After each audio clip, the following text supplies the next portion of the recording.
স্বাভাবিক কোনো কারণবশত আমি এখন পুজো দিতে পারছি না, তাই বুডু চলে গেছে কিন্তু গোপাল সোনাদের সেবা করার জন্য। এই দেখো ঘরের বাইরে থেকে আমি ভিডিওটি করছিলাম। বুডুর আবার আজকে ইচ্ছে হয়েছে গোপাল সোনাদের স্নান করিয়েই কিন্তু পুজো দেবে। আমি গোপাল সোনাদের রোজই স্নান করাই, কিন্তু বুডু যেহেতু পুজো দেবে আজকে, তাই আমি বলেছিলাম যে তোকে আর স্নান করাতে হবে না, তুই গোপাল সোনার মুখ দুটো ভালো করে মুছে দে। কিন্তু এই দেখো দুই গোপাল সোনাকে বুডু আজকে স্নানও করাবে।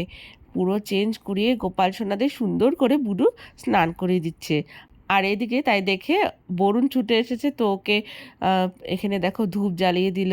আর এদিকে ও দাঁড়িয়ে দাঁড়িয়ে দেখছিল, আমিও বাইরে থেকে দেখছিলাম যে ও কত সুন্দরভাবে গোপাল সোনাদের পুজো করছে। এই দেখো ভালো করে আবার শ্যাম্পুও মেখে দিচ্ছিল গোপাল সোনাদের। শ্যাম্পু দিয়ে সুন্দর করে গোপাল সোনাদের স্নান করিয়ে দিয়েছিল। ছোটবেলা থেকেই কিন্তু বুঝো পুজো আর্চা এসব করতে খুবই ভালোবাসে। আমার মনে হয় বাচ্চাদের ছোটবেলা থেকেই অন্যান্য শিক্ষার সাথে সাথে নিজেদের ধর্মের প্রতি জ্ঞান বা ইনফরমেশন এগুলো সব থাকা উচিত।